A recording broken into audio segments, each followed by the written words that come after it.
Somewhere, in a design studio, an engineer looked at a perfectly normal starter motor and decided it belonged inside the transmission, not next to it, not bolted onto it, inside it. Welcome to the first entry in a growing list of automotive decisions that make working mechanics question their career choices. Let's start with that starter. On certain platforms, the starter motor isn't a bolt-on part you swap in 20 minutes in a parking lot. It's buried inside the transmission bell housing itself, which means the starter is no longer a starter job, it's a transmission job. The trans has to come out, or at minimum get pulled far enough away from the engine just to expose the housing, just to swap a part that costs less than a tank of gas. What should be a same-day fix turns into a multi-hour drivetrain teardown, and that labor bill adds zeros fast. Somewhere, a mechanic is quoting 20 hours for a $100 part, and the customer is asking why. That's why. But if you thought hiding the starter in the transmission was bad, some manufacturers went the other direction and buried it under the intake manifold instead. The Cadillac Northstar V8 did this. So did Nissan's engines, found in the Titan and Armada and others too. On these engines, the starter sits deep in the valley between the cylinder banks, tucked directly beneath the intake. To get it out, you're not popping a hood and grabbing a wrench, you're stripping off the intake manifold, disconnecting sensors, moving coolant lines, and fighting for clearance in a space that was clearly never meant for human hands. A job that should take 30 minutes on a normal engine can eat up half a day. And here's the kicker. Sometimes the starter itself isn't even the problem. Mechanics have torn into these engines only to find a wiring issue or a bad relay, meaning all that labor was spent just to diagnose something a 5-minute test could have caught on a normal car. Now let's talk about turbos, because if one turbo is good and 2 turbos are better, someone at BMW apparently asked, why not 3? Why not 4? The BMW B57 runs quad turbochargers. And look, this isn't bad engineering, this is engineering flexing. Quad turbo setups exist because manufacturers are squeezing every last horsepower out of displacement, throttle response, and emissions targets simultaneously. But every turbo is a heat source, a boost line, an oil feed, a coolant line, and one more thing that can fail. Multiply that by 4, and you've multiplied your points of failure by 4 too. Exceptional performance doesn't come free. It comes with exceptional complexity and exceptional invoices when something in that spaghetti of turbo plumbing finally lets go. BMW's N63, Mercedes' M278, and Audi's 4.0 twin-turbo V8 all share the same idea. Instead of mounting the turbochargers on the outside of the engine where any human being could reach them, put them inside the valley, between the cylinder banks, right where the intake manifold usually lives, the hot V. It's brilliant for turbo lag, shorter exhaust paths, faster spool. It is an absolute nightmare for access. Now here's a design that doesn't just make repairs hard, it can cause the failure that needs repairing in the first place. Engines like Ford's 3.5 EcoBoost and the Cyclone V6 both run their water pump internally, driven directly off the timing chain, submerged inside the engine, rather than bolted externally where a leak just drips on your driveway. Sounds efficient, right? Except when that internal pump fails, it doesn't leak coolant under the ground. It leaks coolant straight into your oil.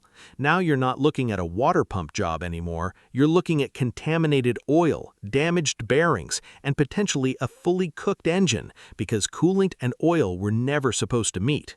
A part that should be a routine maintenance item becomes the reason the whole engine goes in the trash.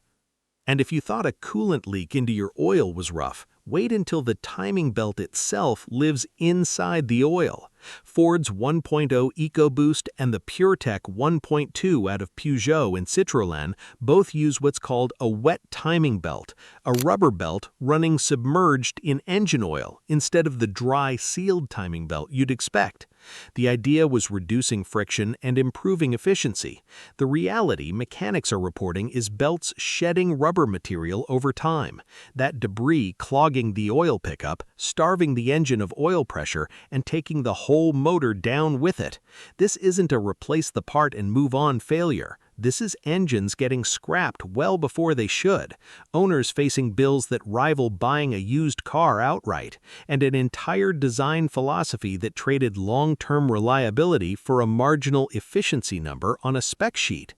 If the last few designs made you think turbo valleys and internal water pumps were as bad as it gets, buckle up, because next we're talking about a part every single car has, a part every car needs, and a part that somehow still ended up hidden like a state secret: the battery. On the Dodge journey, the battery doesn't live under the hood where 100 years of automotive tradition put it.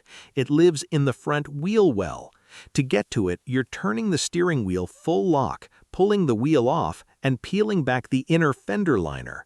On the roadside, in the rain, with a dead battery, good luck. Let's talk about the cabin air filter. On paper, this is the easiest job in the entire car. Pop a flap, slide a filter. Done in 5 minutes. On plenty of platforms, that's exactly how it works. But on more than a few, the filter is buried deep behind the dashboard, tucked past kick panels, support braces, and screws that seem to exist purely to test your patience. Mechanic trade publications have literally ranked the worst offenders, jobs where you're removing a glove box, a metal brace, sometimes cutting a plastic support tab that was never designed to come out twice. A part that costs $10 and should take 5 minutes to swap turns into a 2-hour wrestling match with your own dashboard, and that's exactly the kind of maintenance people start skipping, right until their AC smells like a gym bag. Now, everything up to this point has at least been physically possible with hand tools and patience. That ends here. Welcome to the era where a wrench alone won't get the job done, because now you need a login. Take the Mercedes EQS. You cannot open the hood. Not it's difficult, you genuinely cannot pop it without going through a dealer-controlled procedure. And even if you can open it on some cars like BMW, don't bother looking for a dipstick. There isn't one. Oil level isn't checked with a stick and a rag anymore. It's read off the infotainment screen, generated by a sensor interpreted by software. Same story with the transmission. Manufacturers are now shipping lifetime fluid automatic transmissions with zero dipstick access. The only way to legitimately check the fluid level is a scan tool, a lift, and hitting an exact fluid temperature window, because if you check it cold or hot, you'll get a false reading and either overfill or underfill a transmission that was never designed for you to touch in the first place. This isn't maintenance anymore. This is a procedure, and every step of that procedure lives behind proprietary software that an independent shop may not even have access to. And if you thought software gatekeeping stopped at fluid levels, wait until you touch anything remotely connected to a sensor, because now you've entered calibration purgatory. Replace a windshield on a modern ADAS-equipped car? That camera behind the glass needs to be recalibrated, or your lane keep and automatic braking systems are essentially guessing. Bump your bumper in a parking lot and need a quick fix? The radar sensor hiding behind it now needs recalibration too, using manufacturer-specific targets and a level floor, or it goes back on the road misreading distances. Install new headlights? On adaptive headlight systems, they need to be programmed before they'll even function correctly. Do a simple brake pad job on a car with an electronic parking brake? You now need a scan tool just to retract the rear calipers into service mode.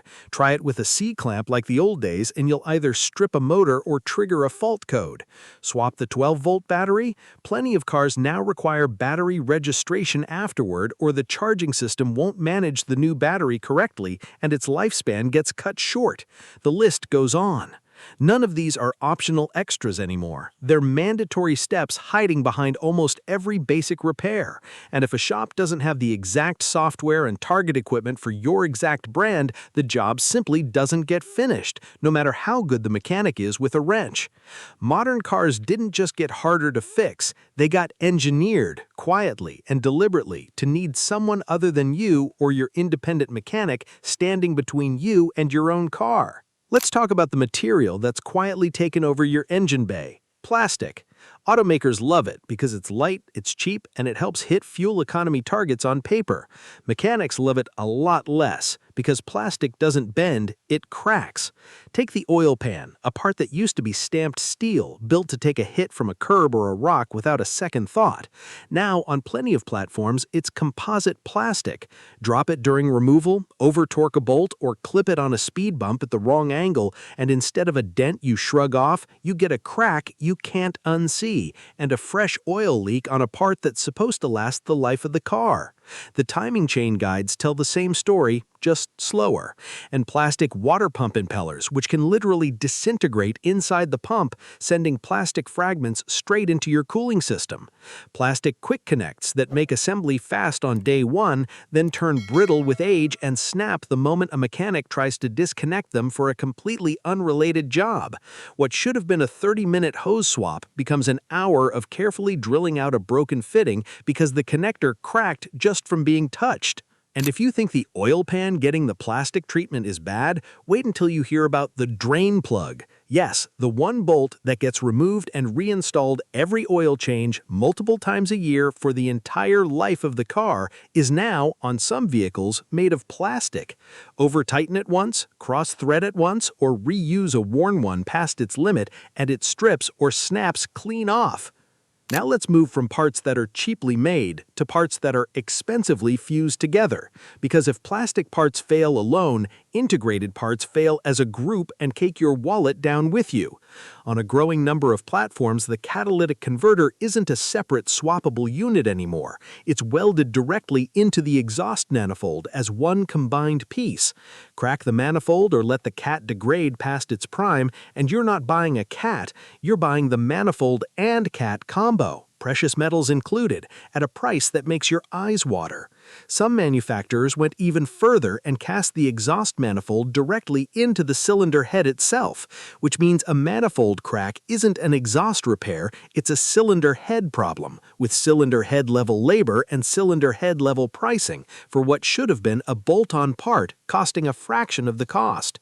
And then there's the one that doesn't just make repair expensive, it makes repair almost beside the point. Tesla's Model 3 and Model S both use structural battery packs, meaning the battery isn't just powering the car, it's part of the car's actual chassis, bonded and integrated into the structure itself. That's brilliant for rigidity and packaging. It's brutal for repairability, because now even moderate collision damage near the pack can total a car outright, not because the battery cells themselves are destroyed, but because the safest, most cost-effective path forward for an insurer is writing off the whole vehicle rather than attempting a structural repair on a part that's welded into the car's skeleton.